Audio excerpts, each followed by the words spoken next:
जहां एक तरफ पेंटागन के कई सारे हथियार चोरी हो गए हैं और पहुंच गए हैं ब्लैक मार्केट में। आखिर ये सब हुआ कैसे, किसने चुराया, कैसे चुराया?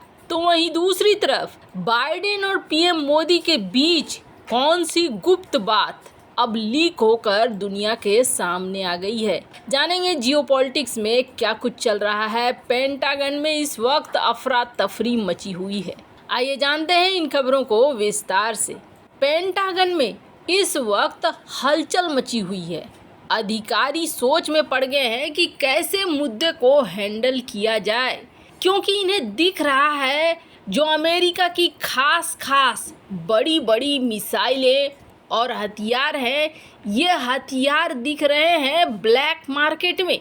अमेरिकी हथियारों की बड़ी संख्या ब्लैक मार्केट में पहुंच चुकी है और आपको बता दें, कहा तो जा रहा है कि इनमें अमेरिका के स्टिंगर, जेवलियन मिसाइलें, होवित्जर, 10,000 से ज़्यादा ग्रेनेड लॉन्चर, C4 विस्फोटक, 5.9 करोड़ बुलेट जिस देश को पहुंचाए हैं उस देश तक पहुंचा भी नहीं है।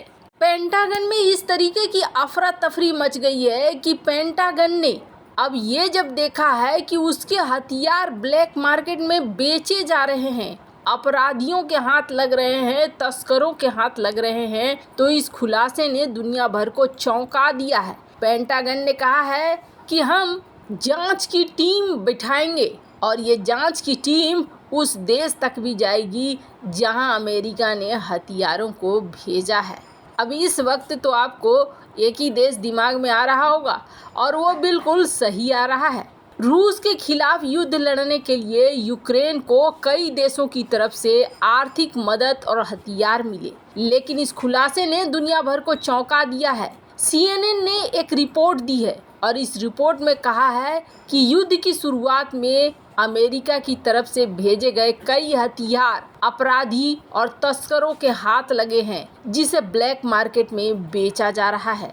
अमेरिका की रक्षा मंत्रालय पेंटागन, इन्होंने कहा है कुछ हथियार ऐसे हैं जो फरवरी से लेकर सितंबर 2022 के बीच हमने यूक्रेन को भेजा, लेकिन ये यूक्रेन को पहुँचे नहीं हैं। हथियार गायब हो गए हैं और गायब होने की खबर अमेरिकी रक्षा मंत्रालय के लिए एक बड़ा हड़कंप है। पेंटागन में डिफेंस पॉलिसी के पूर्व सेक्रेटरी हैं, उनका कहना है कि अमेरिकी सरकार ने फैसला लिया है कि अब हम खुद यूक्रेन में मोर्चे पर हथियार के डिपो की ऑन साइट इंस्पेक्शन का जिम्मा संभालेंगे। इसका क्या मतलब है, साधारण भाषा में समझिए। जब अमेरिका ने मांगा यूक्रेन से जवाब, यूक्रेन की तरफ से आया कि नहीं, आपके सारे हथियार मिल गए हैं। अमेरिका को यकीन नहीं हुआ। अमेरिका ने ब्लैक मार्केट में जब इसे बिकते हुए देखा तो इन्होंने कहा कि यूक्रेन, अब हमें तुम पर भरोसा नहीं है, हम खुद जाकर जांच करेंगे, हमारी टीम जांच करेगी।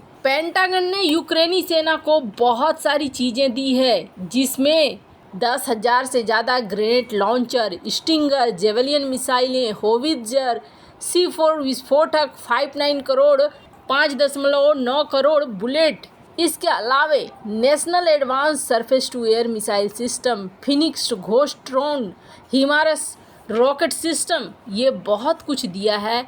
अब इनमें से कई सारी चीज़ें पहुंच गई हैं ब्लैक मार्केट में। अब सवाल उठता है कि आखिर कर कौन रहा है ये सब कुछ? क्या यूक्रेन कर रहा है? तो कहा जा रहा है कि यूक्रेन की सेना और यूक्रेन का जो पूरा सिस्टम है, इसमें बहुत बड़ा घपला हुआ है। दरअसल जून 2022 में कुछ संगठित अपराधों से जुड़े हुए लोग, कहा जा रहा है जाली दस्तावेज बनाकर, वैसे तो कहा जा रहा है कि ये रूसी सेना के अफसर थे जिन्होंने जाली दस्तावेज बनाया, यूक्रेनी सेना में ये शामिल हो गए।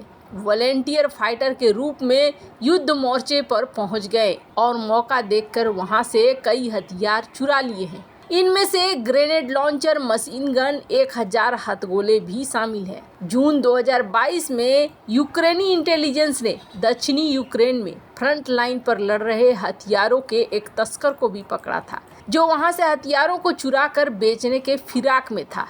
यूक्रेन के अपराधी खुद को सेना में शामिल कर रहे हैं और करीब 14 लाख रुपए तक के बुलेट प्रूफ जैकेटों की चोरी कर रहे हैं। 60 से ज़्यादा राइफलें, 1000 से ज़्यादा राउंड के गोली, ये गुप्त जगहों पर छुपा कर रखा गया अगस्त 2022 में, जब एक ग्रुप को पकड़ा गया। कहा जा रहा है कि खुद यूक्रेन के अंदर भ्रष्टाचार इतना ज़्यादा है कि यहाँ से भी हथियार चोरी हो, ताकि इन हथियारों के चोरी होने से अब परेशानी में आ गया है पेंटागन की सुरक्षा कैसे करें। इस वक्त बहुत सारी चीज़ें ऐसी है जो बेहद खास हैं और ये निकल कर बाहर नहीं आनी चाहिए। पीएम मोदी जब अमेरिका की यात्रा कर रहे थे तब चाइना बहुत ज़्यादा उछल रहा था और चाइना ने आर्टिकल के माध्यम से भारत को चेताया भी था कि आप अमेरिका के साथ दोस्ती मत करो, अमेरिका के साथ आगे मत बढ़ो।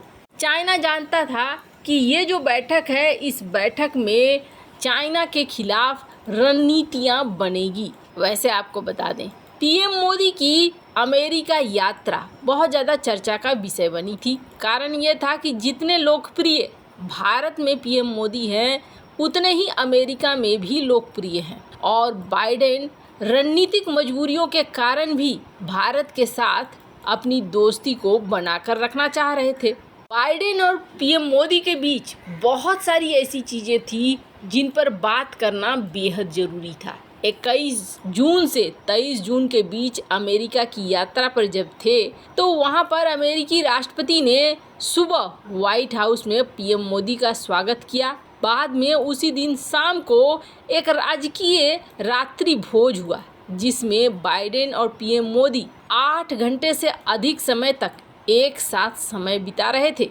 और ये समय ऐसा था जब कान खड़े रखे हुए थे मीडिया वाले कि आखिर बात क्या होती है, लेकिन कोई भी बात जॉइंट डिक्लेरेशन में नहीं दिखा चाइना के खिलाफ। सिर्फ एक ही चीज़ दिखी, वो दिखा पाकिस्तान के खिलाफ कि पाकिस्तान की ज़मीन को आतंकवादी इस्तेमाल ना करें। पाकिस्तान को एक तरीके से खुले तौर पर लताड़ पड़ गई अमेरिका के द्वारा भी, जिसके बाद पाकिस्तान ने भी अमेरिकी राजदूत को बुलाया था और कहा कि जॉइंट डिक्लेरेशन में आपने ऐसी बात क्यों लिखी जिससे ये लग रहा है कि पाकिस्तान ही ये सारे कर्मकांड करता है और पाकिस्तान आतंकवादियों का शरण स्थल है।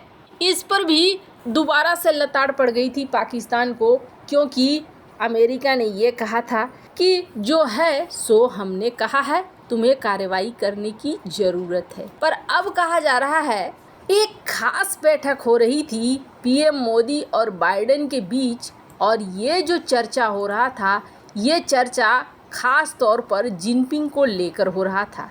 पीएम मोदी और बाइडेन दोनों ने जिनपिंग को लेकर अपने जो अनुभव थे वो उन्होंने शेयर किए। बाइडेन का कहना था कि हमने रिश्तों को सुधारने के लिए बहुत सारी मेहनत की, लेकिन हमें बेकार लग रहा है। वैसे ही कहा जाता है कि पीएम मोदी ने भी यही बात कही कि अब उनसे रिश्ते सुधर नहीं सकते हैं और चीन हमारे रिश्तों को जोड़ने के लिए ज़रूरी नहीं है। लेकिन चाइना एक कारण जरूर बन गया है जिसकी वजह से भारत और अमेरिका दोनों एक दूसरे से काफ़ी लंबे समय तक जुड़े रहेंगे। कहा जा रहा है कि इस बैठक में खास तौर पर चाइना को एक बड़ा राष्ट्रीय सुरक्षा माना गया है और बाइडेन प्रशासन सोचता है कि अमेरिका का साथ भारत आगे आगे देता रहे चाइना के साथ मामलों को निपटाने में। वैसे तो चाइना के ऊपर भारत ने ही शुरुआती दौर से टिकटॉक पे प्रतिबंध लगाए, चीनी उपकरणों पर प्रतिबंध लगाए, तो ऐसे में भारत तो आगे बढ़ चढ़कर यहाँ पर एक्शन ले ही रहा है। लेकिन बिना कारण भारत यूक्रेन बनकर हमला करेगा, ऐसा तो होना संभव नहीं दिखता है। वैसे इन सब मामले में आपकी क्या राय है, कमेंट कर जरूर बताएं। जल्द मिलते हैं अगले वीडियो में नई खबर के साथ।